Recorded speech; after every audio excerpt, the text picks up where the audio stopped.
eu sou a professora Ana Maria e na aula anterior nós estudamos que os micro-organismos como vírus e bactérias podem causar muitas doenças. Além da higiene corporal, ambiental e dos alimentos, uma das formas de prevenirmos algumas dessas doenças é pela vacinação. Estudaremos também, no vídeo de hoje, que existem micro-organismos que são benéficos para os seres vivos. Então, prestem muita atenção e vem comigo! Para entender um pouco melhor sobre a importância das vacinas, quero que imaginem comigo uma história. É uma batalha. A batalha dos seres microscópicos. Esta batalha acontece dentro do nosso corpo.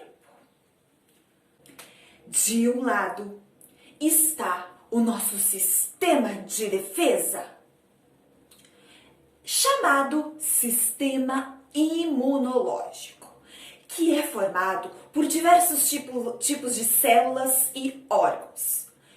E que nessa história serão os soldadinhos, o exército dos soldadinhos do bem.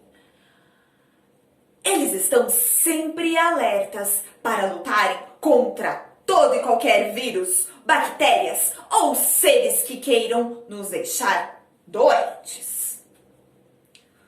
Do outro lado estão os vilões, os micro-organismos causadores de doenças. Neste caso, o vírus da gripe. Um descuido como levar as mãos contaminadas até o nariz ou a boca e pimba, eles entram em nosso organismo.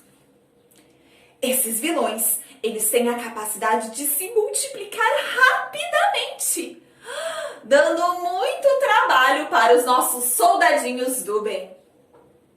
Como esses vírus são desconhecidos para os nossos soldados, eles não sabem como lutar contra eles. Assim, eles tentam lutar de todas as formas que conhecem para vencê-los. Durante a luta, muitos destes soldadinhos acabam derrotados. E durante toda essa batalha, sentimos os sintomas da doença, como febre, dor no corpo, tosse, coriza e tantos outros. O nosso sistema imunológico precisa aprender a lutar contra esses vírus malvados que estão em nosso organismo. Quando eles aprendem, depois de dias e dias lutando, conseguem derrotar o inimigo. Ufa! Ficamos curados. Assim como eles já aprenderam a lutar de forma correta contra este vírus específico, dizemos que nós ficamos imunes a ele. Se ele tentar novamente entrar em nosso corpo, não conseguirá nos deixar doentes, uma vez que o nosso sistema imunológico já o conhece. E rapidamente o vírus será derrotado. Porém, existe uma forma incrível de ajudarmos o nosso sistema imunológico: as vacinas. Desde bebê, nós tomamos uma série de vacinas. Dentro da vacina, existe uma certa quantidade do agente causador da doença, como os vírus e as bactérias. Isso mesmo. Quando nós tomamos essa vacina, estes vírus e bactérias, por exemplo, eles estão bem fraquinhos ou até mesmo mortos. Mas no momento em que as pessoas então são vacinadas, estes micro-organismos ou parte deles entram no nosso corpo, mas não conseguem causar a doença por estarem fracos. O corpo reconhece esses micro-organismos como invasores e começam então a produzir anticorpos contra eles. Ou seja, começam a aprender a lutar contra eles. Estes anticorpos, eles são substâncias que reconhecem esses seres invasores ao nosso corpo, como os vírus e as bactérias, e ajudam então o nosso corpo a destruí-los, a acabar com eles ou neutralizá-los, para que eles não nos causem doenças.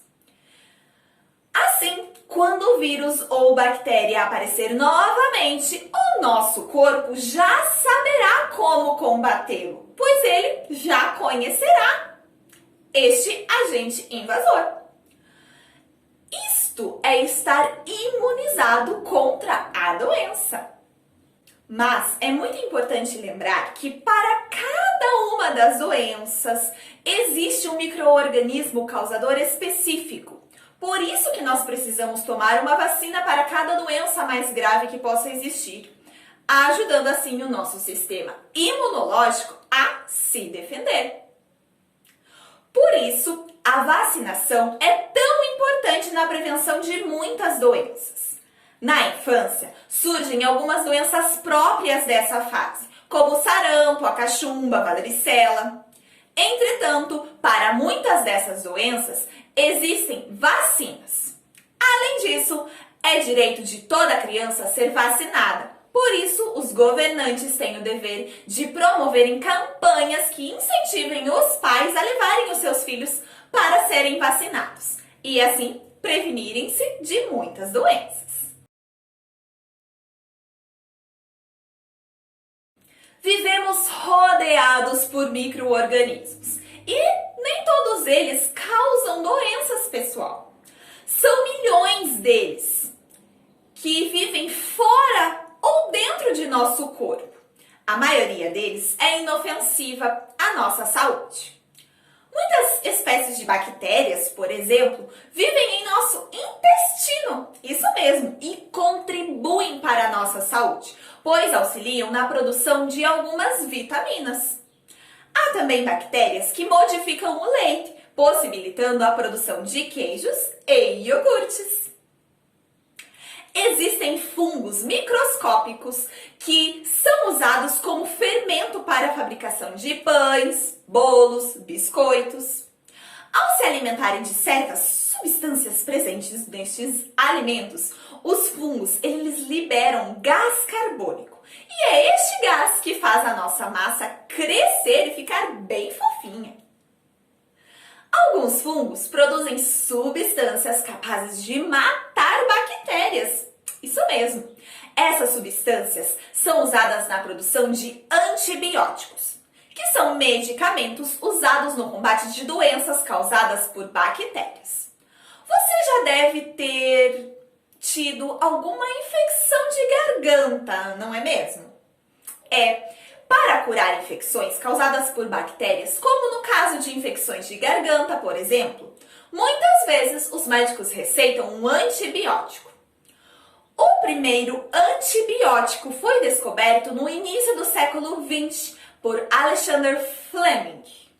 Em 1929, enquanto pesquisava o comportamento de uma espécie de bactéria capaz de provocar infecções nos seres humanos, Alexander Fleming descobriu o primeiro antibiótico, a penicilina. Para desenvolver o seu estudo, Fleming cultivava as bactérias em laboratório. Apesar dos cuidados que tomava, ele observou que em algumas culturas surgia um mofo de cor esverdeada, formando um tipo de fungo. Esse mofo, depois de algum tempo, destruía a cultura de bactérias. Após muita pesquisa, Fleming concluiu que este tipo de fungo liberava uma substância que impedia o desenvolvimento das bactérias. Surgiu então a penicilina, que salvou milhares de vidas em todo o mundo. Atualmente, existem vários tipos de antibióticos que são usados na tentativa de curar certas doenças. Elas só podem ser utilizadas com prescrição médica. Muito bem, pessoal! Hoje nós estudamos sobre a importância das vacinas na prevenção das doenças causadas por micro-organismos. Estudamos também que existem muitos micro-organismos que são benéficos, como bactérias boas que vivem em nosso intestino.